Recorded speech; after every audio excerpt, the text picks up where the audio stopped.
Hello dudes and dudesses, and welcome to this video about a two-dimensional Shulker Shell Farm.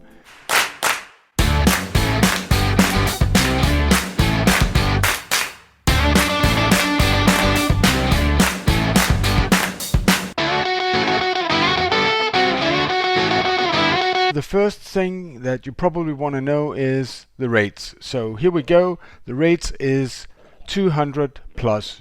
And I'm not exaggerating, you will probably get more like 225, 230, 35 every hour.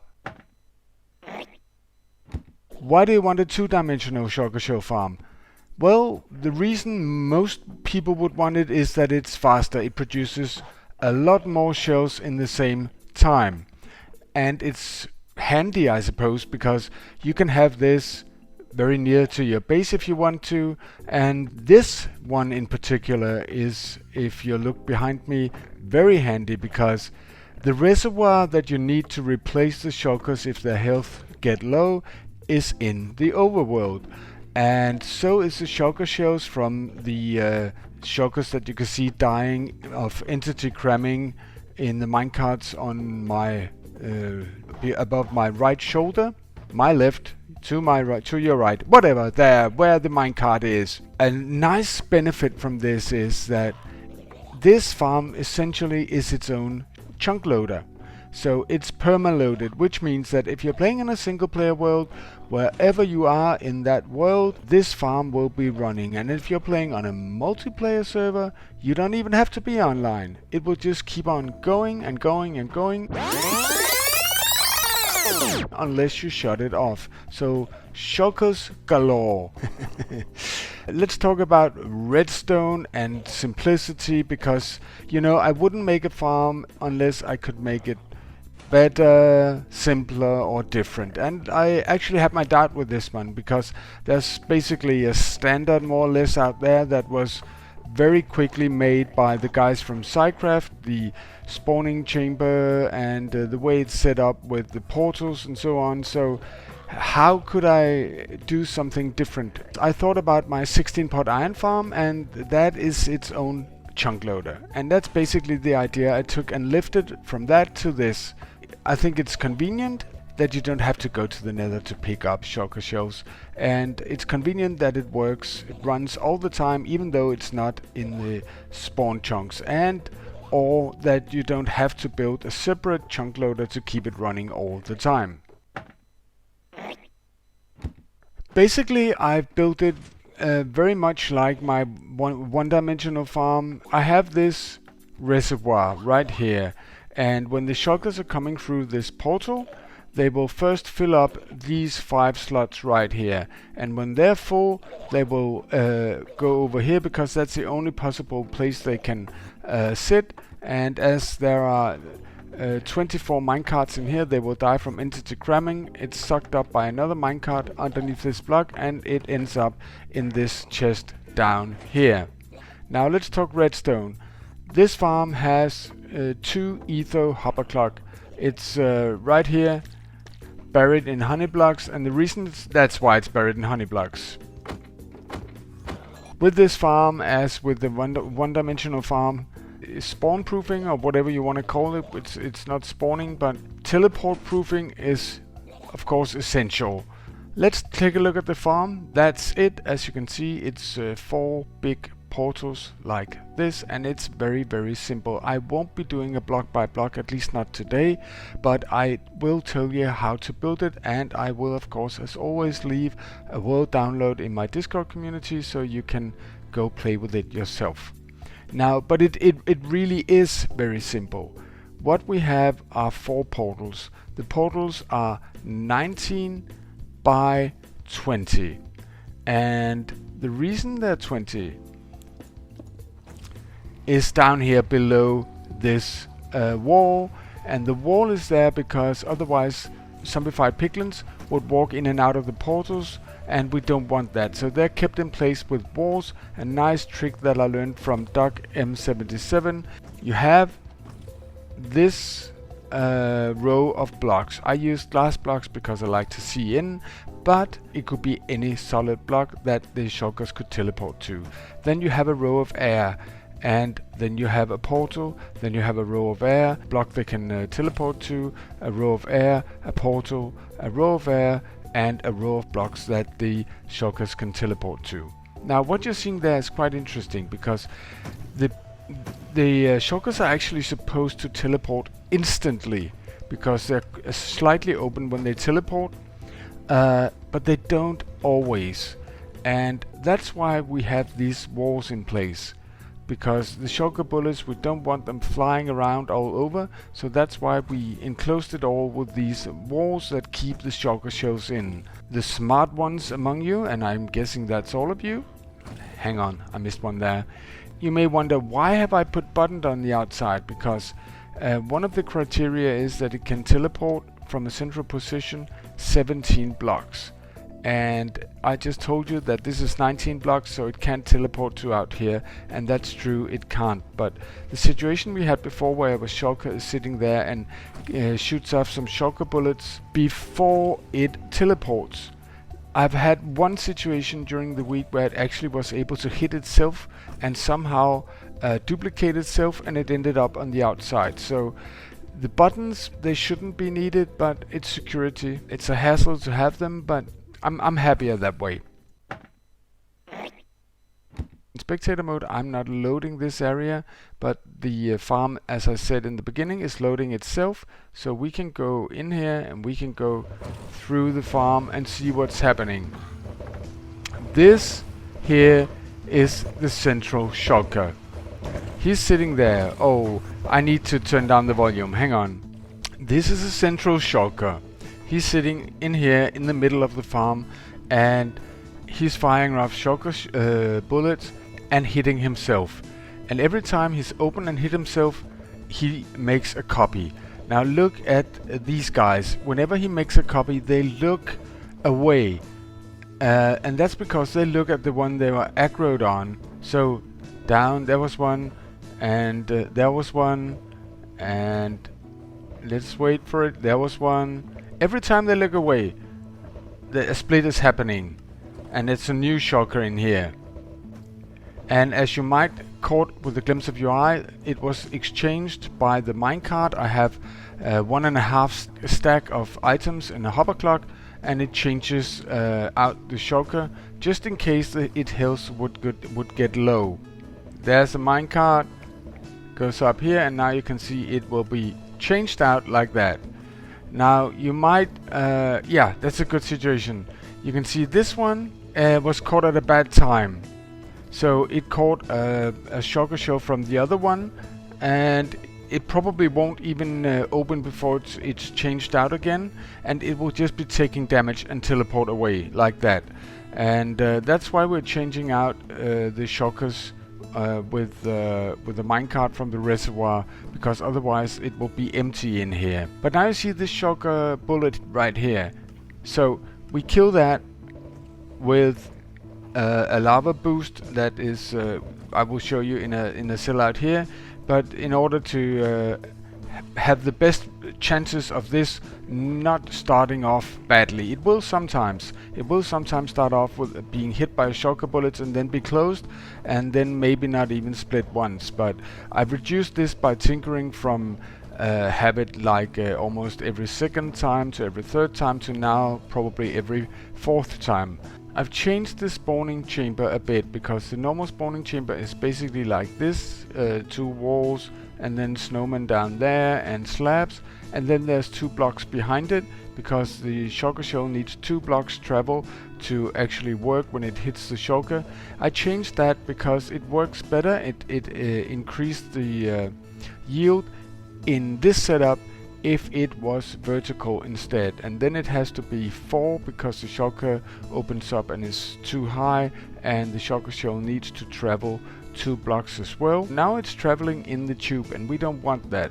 So over here we have detector rail that detects when the minecarts come, and then we have observers that fire this dispenser with lava, so it kills that shulker bullet before the next one enters the room.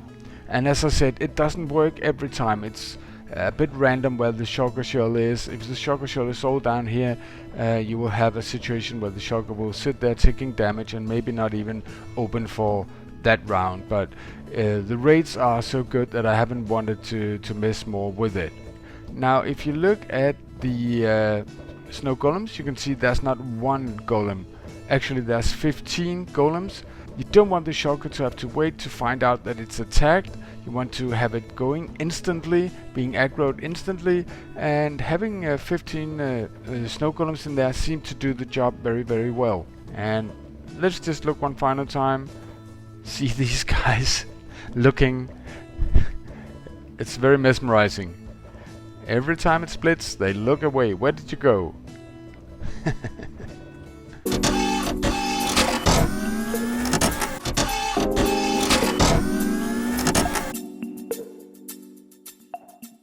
When you build this one up, you start off by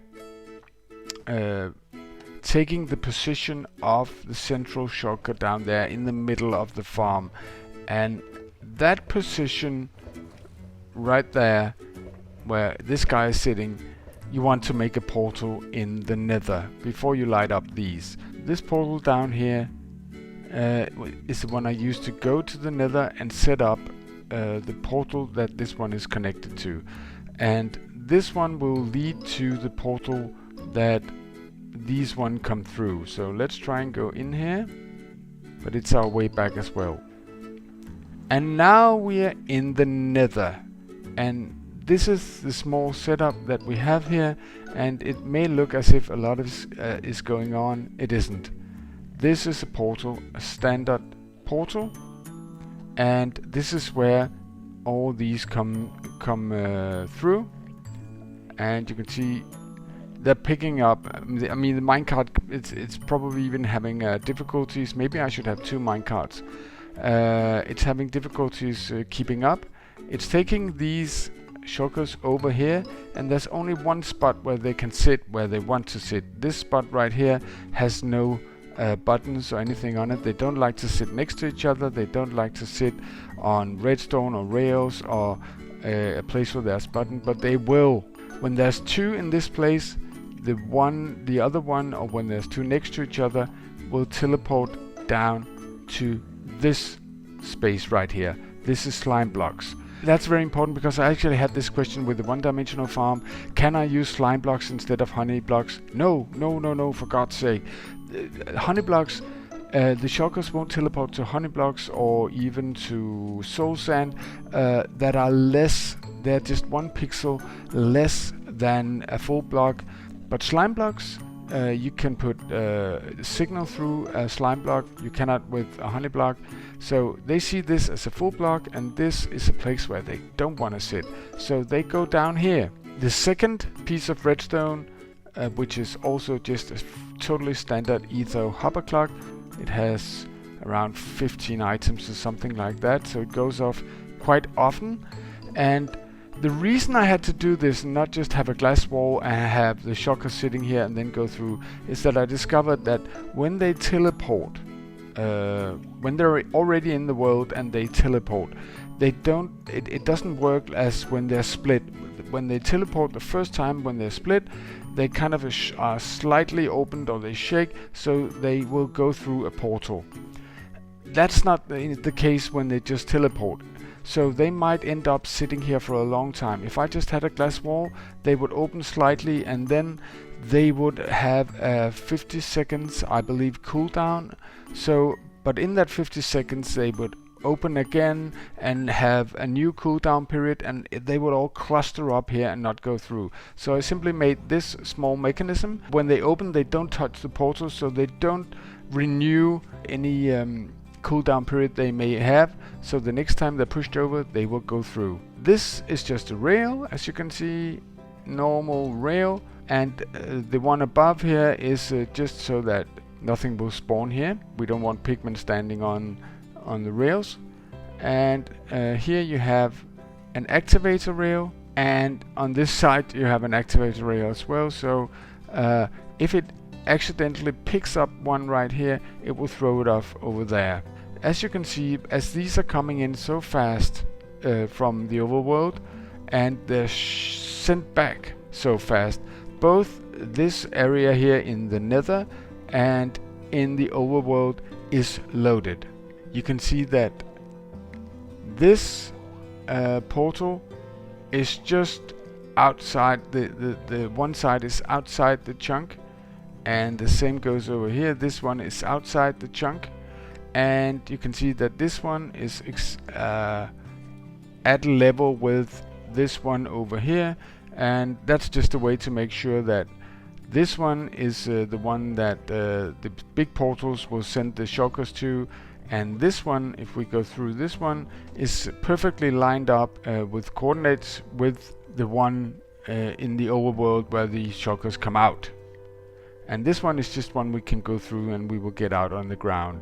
But let's go through here, and you can see the farm has been running the whole time, and I don't know, this is live, and you can see we've gotten this is increased dramatically in that short period of time. When the farm is up and running, this is like full, and it's not because there's one shulker there. There might be two, as you can see there. Even though the one goes over there, it's still full. This might be a bottleneck actually for the farm, because both here and on the nether side that it just isn't fast enough.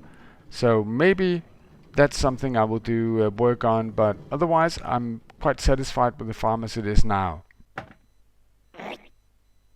If a shulker is hit by a shulker bullet, it can be from another shulker or by its own shulker bullet, it will split into two shulkers if the conditions are right. The shulker needs to be fully open.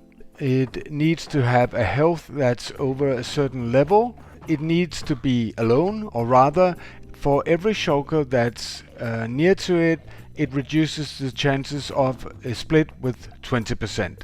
That's the pixie version of it. So that's the rules we have to work with. What I've done is that I've made a total copy of the central part, the place where the central shulker sits out here, where it's easier to see and where it's easier to measure and see what's going on. I mean, you can pick it apart. I'm just telling you right now, this is just a shulker box, so it's not alive. So otherwise you would have, shooting going on and stuff like that. So it's just to show that that's where the shulker goes, and this is the central block, and it's totally and perfectly aligned with the part in there, in height wise I mean. I haven't done all of the buttoning off that you need here, but the most important buttons are there. There needs to be a button here in his the shulker's chamber right there, because otherwise a shulker can sit up there, and we don't want that. And if we go in here, let me just go to spectator mode. This is where the minecart comes. On that block right there needs to be a button, because otherwise the shulker will be able to sit there and it will totally mess up and block the minecart. And the same goes with that one there. There needs to be a button. Now in here I've opted for having a trapdoor. You could use a button as well, but I've opted for a trapdoor. And even though it shouldn't be necessarily it shouldn't necessarily be necessary, I opted for buttoning it off in here as well. Now if you haven't seen my video on my one-dimensional farm, you may not know this trick either, and you're wondering what's going on. This is scaffolding, and when you have scaffolding and you have waterlogged scaffolding and you have more than 3 blocks of water, it will push a minecart through it. So, and the way you do it, the way you use it, is you need to have a solid block right here that you place the first scaffolding on, and then you can place the other scaffolding adjacent to it in water, or just waterlog it afterwards. So these are water source blocks, and this is of course soul sand pushing the minecart up through there, as you can see. Here is a dispenser with a lava bucket, and now, as I tried to explain, it will kill some of the stray shulker bullets when we change out the shulker, the central shulker. Alright, dudes and dudeses, I hope you like this video and I hope you like this farm. I mean, 200 plus, more like 225 shulker shells an hour in a farm that's running every time you're in your single player world, and if you're on a server, always just 24/7. I think that's pretty good, and it's quite easy to build. There's not much redstone in it. Yeah, I might be I might need to look at the dimensions of the return portals and stuff like that, because it seems like maybe it's a bit of a bottleneck, but it's a positive problem, I think. If you like the video, remember to give it a like. It will help the channel, and I spend a lot of time developing this, so tell your Minecraft friends about it if you like it, the channel, the video, the farm. And if you're brand new and you want to see more of this, subscribe, hit that belly button so you get notified, and then I'll just see you in the next one. Bye.